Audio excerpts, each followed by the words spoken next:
For this episode of Color Quickie, I made sure to wear a purpley shirt because this palette has a little bit of violet and purple action that I'm really excited to introduce to you, mainly starring this color, which is Darkroom by Sherwin.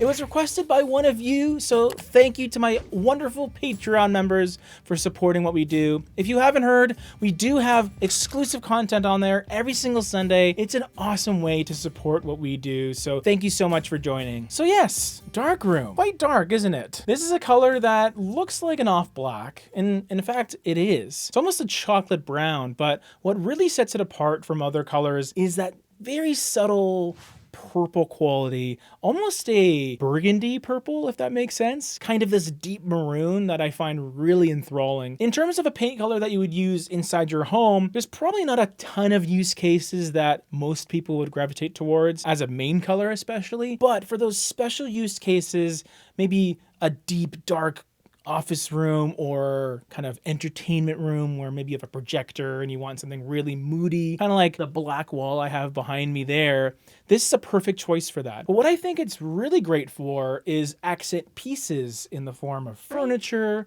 or perhaps cabinets or a vanity or even a powder room in and of itself. I think dark colors like this do really well in those use cases. As an exterior color, I could see Darkroom being used even more because the sun just brightens every color up once you put it outside, obviously. So whether you have it as a garage door color, a front door color, or even the main body color of a home, I think it could be something very unique and special. Just whatever you do, the bigger the project especially, test your colors out so you are completely sure that you made the perfect choice, because you don't want to go through all that trouble and then have to repaint it again. Not very cost effective. Now, let's assuming that you are working with Darkroom, you really want to use it in a room in your home. What kind of trim colors go really well with it? Well, the first one I would think of is Darkroom.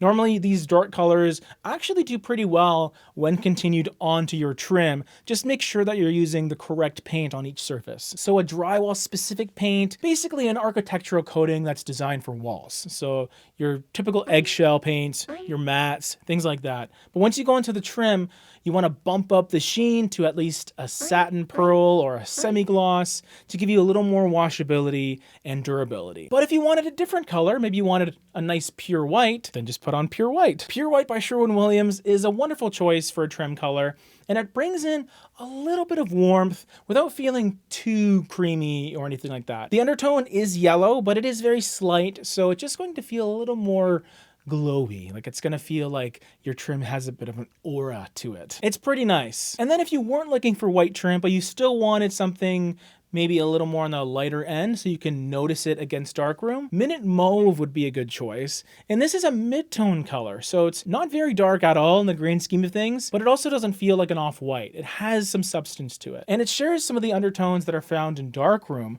A little bit of that purple, but it's kind of browny and gray as well. Has a sort of taupe quality to it that I really enjoy. So a little more subtle, not as punchy as pure white, but it'll be a little more cohesive because they are kind of in the same color family. Trim colors out of the way. The more important thing, in my opinion, are the color pairings, because these are other choices you can use as colors in your palette in your home. Whether it's in the same room as whatever you're using Darkroom in, or even different rooms in your home, or just different accent colors that you can kind of work with Darkroom. The first one is probably the most important in my opinion, and it is Drift of Mist. This to me is going to be the main color of the palette. So if you had a ratio or a pie or a pizza of all the different paint colors, this would be the biggest piece. Drift of Mist has a lot going for it. It's a little bit warm, but it's also kind of this gray-green that is really just unique and wonderful. It also has an LRV of 69, so that puts it in the upper echelon of colors, and that gives it a lot of usability. It's going to feel very flexible and kind of airy and neutral. And what's great is it doesn't feel boring like just a straight up gray or beige. It has that green quality to make it a little more unique. And against Darkroom, which is a little bit browny purple, the green will be even more accentuated in Drift of Mist. Like it'll have a nice complementary feel, but very subtly, because it's just the undertones that are complementing each other. It's not like you have red and green mixed together. This one is just a little bit more low key, which I really enjoy. So if you're looking for, let's say, a hallway color, this could be a great choice because it just has that versatility to it. It will help connect the dots between all the different colors in this palette, and there are some pretty out there colors coming. So next up is another very, very dark color. Darkroom has an LRV of 5, and so does this one.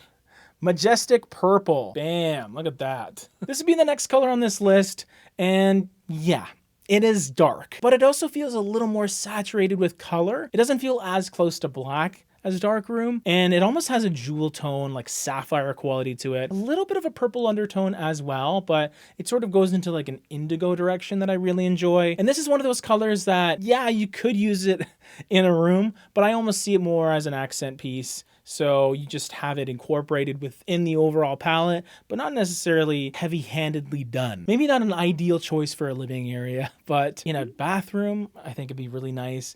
In a bedroom would be really cool as well. You could use it in a dining room as well. You just have this nice dramatic, moody color, because you usually use the dining room at the end of the day when it's nighttime. So it has this almost like starlight sort of coloration to it, fit the vibe a little bit. And it also works beautifully with our third color pairing, which is extremely complementary to it. It is called Brittle Bush. And this is just straight up French's mustard. Like, this is just so bright, so rich, absolutely stunning as an accent color. This is not something that I would recommend you paint any room with, unless if you're at like an office and you need a fun accent wall color to really be on brand with your yellow business. I don't know, maybe you sell honey or something, or mustard, I guess. But as you can see here, it is vibrant. It has this wonderful saturation to it. It also feels like there's a little bit of kind of a golden, like a harvest gold orange undertone as well. So it's not as electric as you might think. It's not super pure yellow.